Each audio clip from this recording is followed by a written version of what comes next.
Party बड़ी कि देश? तो देश बड़ा, मैं देश के लिए मैं काम करना चाहता हूँ। मैं किसी पार्टी का कोई बंधुआ मजदूर तो नहीं हूँ। बाबा जी आप बंदूक की शक्ति घने सुनी ला क्या करते हैं, क्योंकि आदमी का जो है जेवर उसके हथियार ही है, ठीक है ना। आदमी के जेवर तो उसके हथियार होते हैं। आचार संहिता लगी तो बाबा, लेकिन इसके बाद जो है ना, एक दिन आपने लेके चलूंगा शूटिंग करने के लिए, राइफल चलवाऊंगा, मैं भी चला के दिखाऊंगा कि आप लोगों को निर्णय लेना है कि भाई नवीन जिंदल जैसे लोग वो राजनीति में आने चाहिए कि नहीं आने चाहिए। अगर मैं इस बार नहीं आता तो दोबारा आऊं, और आप सोच के देखो। आप सभी को मेरी राम राम।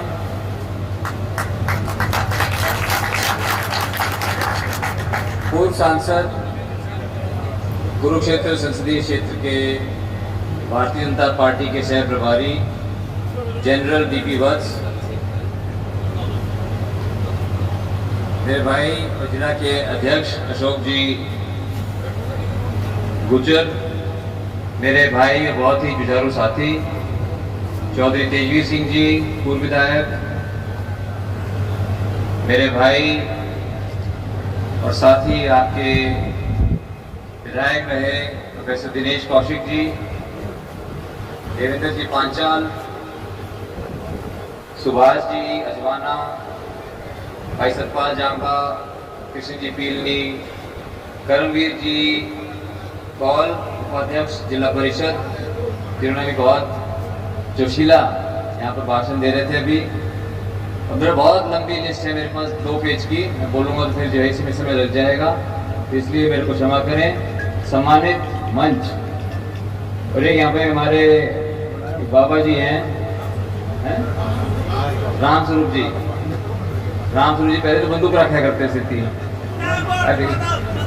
ये जो है अभी बंदूक नहीं रख रखी, लेकिन जो है मैं बोला बाबा जी आप बंदूक की शक्ति घने सुनी ला क्या करते हैं, क्योंकि आदमी का जो है जेवर उसके हथियार ही है, ठीक है ना। आदमी के जेवर तो उसके हथियार होते हैं। आचार संहिता लगी तो बाबा, लेकिन इसके बाद जो है ना, एक दिन आपने लेके चलूंगा शूटिंग करने के लिए, राइफल चलवाऊंगा, मैं भी चला के दिखाऊंगा। अति सम्मानित सदन, और सदन में उपस्थित यहाँ पर कौल गांव में उपस्थित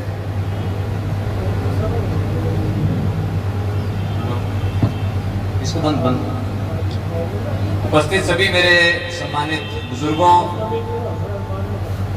मेरे भाइयों, नौजवान साथियों, सुन रही मेरी माताओं बहनों, सड़क के पार खड़े मेरे सुन रहे मेरे सभी मेरे भाइयों साथियों, कौल गांव मेरा अपना गांव है, और आपके बीच में मैंने 29 साल हो गए मैंने आपके बीच में आते हुए।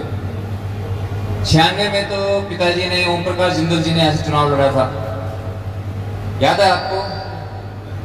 आप लोगों ने उन्हें बहुत प्यार दिया।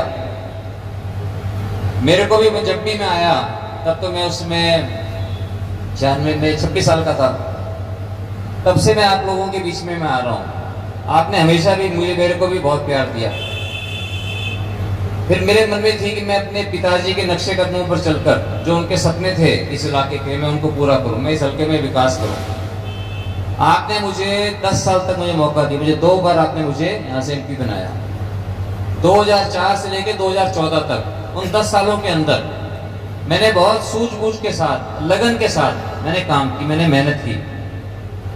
गांव-गांव के अंदर जितनी सरकारी स्कीमें थी, सरकारी स्कीमें के हिसाब से तो काम हुआ ही। मैंने अपनी निजी तरफ से भी गांव-गांव के अंदर जो नौजवानों के लिए खेलने का सामान, जिम का सामान, वो इसलिए कि मैं हमेशा ही चाहता था कि मेरे जो नौजवान साथी हैं वो नशे से दूर रहें, वो अपनी सेहत बनाने पे ध्यान दें। घर घर के अंदर शौचालय, आप याद करके देखो, 2009 से पहले माताएं बहनें जो है शौच के लिए बाहर जाती थी।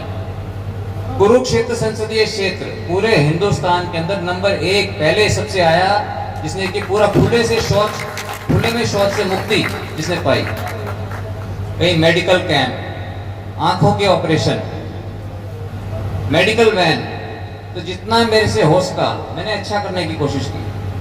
और फिर आपके सामने है, आपने मेरे को भी देखा है, आपने बाकी भी सांसद देखे हैं आपने।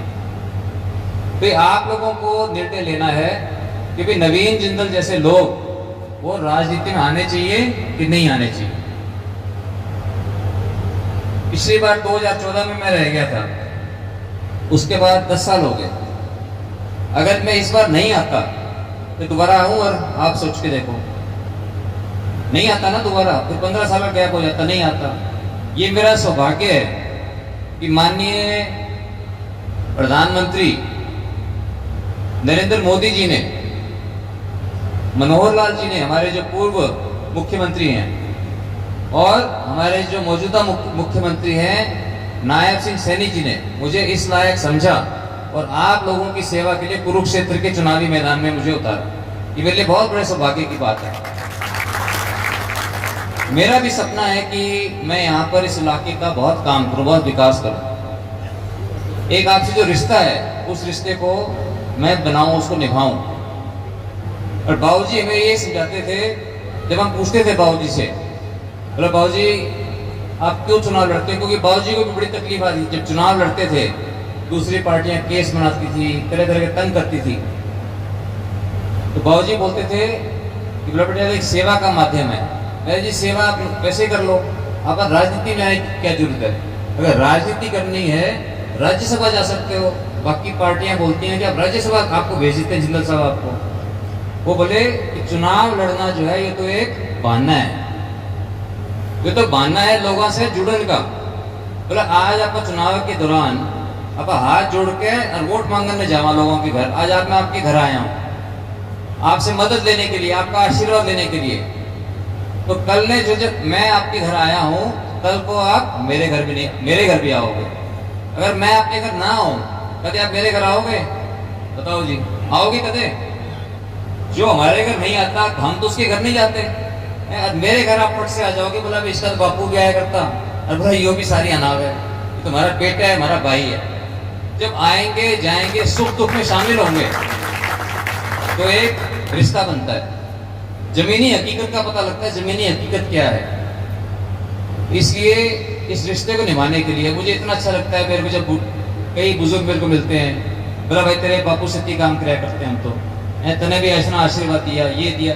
इसलिए मेरे मन में बहुत कुछ है करने का, और आप लोगों के आशीर्वाद से परमात्मा का दिया वो सब कुछ है।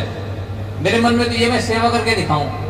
और अब हम जितनी मजबूत टीम है, भारतीय जनता पार्टी की टीम इतनी मजबूत है, और हमारे माननीय प्रधानमंत्री नरेंद्र मोदी जी ने उन्हें सपना दिखाया है कि देश को विकसित देश बनाना है, एक विकसित राष्ट्र बनाना है।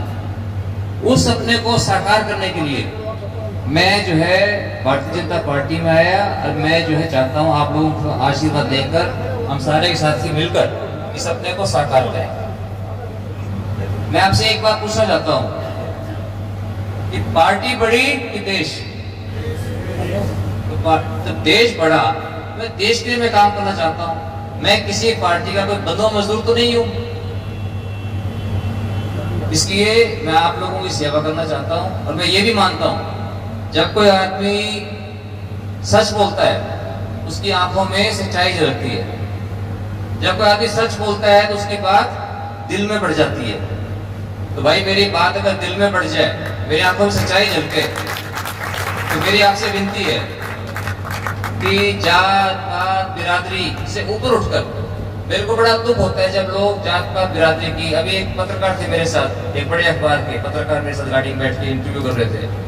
वो भी मेरे से जाति समीकरण की वजह से बात पूछने लगे कि बोले जी ये जाति कैसे होगा, ये जाति कैसे होगा। मैं बोला भी मैं जाति जुति के चक्कर में मैं नहीं पढ़ता, मैं इन चीजों के ऊपर हूँ, मैं नहीं पढ़ता। मेरा सारे के सब जो है सारे मेरे अपने, मैं मेरा परिवार है, मैं इनके परिवार का सदस्य हूँ।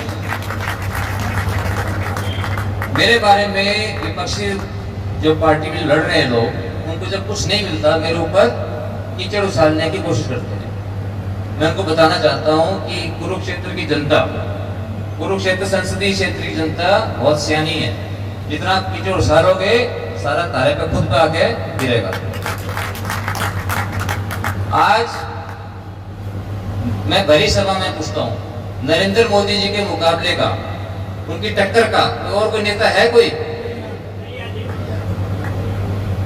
चलो इंडिया में कोई नहीं, इंग्लैंड में है, जर्मनी में है, जापान में है, कनाडा में है, ऑस्ट्रेलिया में है, यूरोप में है, रशिया में है, अमेरिका में है, तो है कोई? तो ये हमारा कितना बड़ा सौभाग्य है कि हमारे को ऐसे कद्दावर नेता मिले हैं जिससे हमारी छाती चौड़ी हो, हमारा गर्व हो। जब हम विदेशा में जावा और उठे के राष्ट्रपति, उठे के प्रधानमंत्री, वो बताए your prime minister is a superstar, तो हमारी छाती भी चौड़ी होती है। और मैं तो अपने घर में बैठे हूँ, तारे बेटे के मुकाबले में कोई है कि ये सामने लड़ने लग रहे काम के जो मैंने काम किया, मैं कोई नई बातें करूं और करूं। जो आपने मेरा 10 साल तक काम देखा है, मैंने किसी से कभी भेदभाव किया हो, कभी किसी भी, ये बीजेपी वाले जितने भी तो नए हैं मेरे लिए, ये मैंने क्यों प्यार करा है? इसलिए प्यार करा है मैंने कि जब मैं कांग्रेस में भी था, मैंने किसी के साथ तो भेदभाव नहीं किया। सभी जो है दूसरी पार्टी में थे, लेकिन दिल से जो है मेरे को ये शुभकामनाएं देते थे कि चलो भैया ये अच्छा आदमी है। इसलिए मैं बहुत से मेरे सपने हैं, मैं तो गांव के लिए मैं बहुत काम मैं करना चाहता हूँ, और आप लोगों का आशीर्वाद ही हम सबकी ताकत है।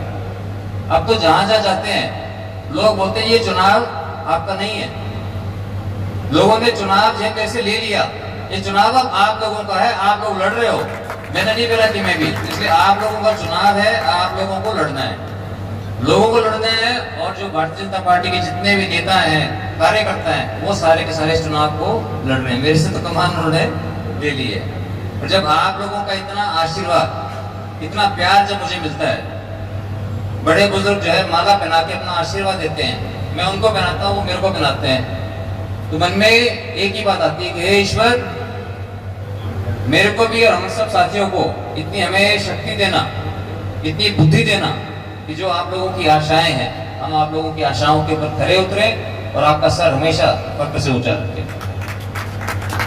आपने मेरी बात बहुत ध्यान से सुनी, आपका बहुत बहुत आभारी हूँ। और आपसे ये मैं सारी बात कर दूं और फिर बाद में बोलते हुए वोट तो मांगे नहीं भाई इसने इसलिए मैं आपसे वोट भी मांगता हूँ। आने वाली 25 तारीख को आप कृपया करके आपकी पार्टी है भारतीय जनता पार्टी, कमल के फूल का निशान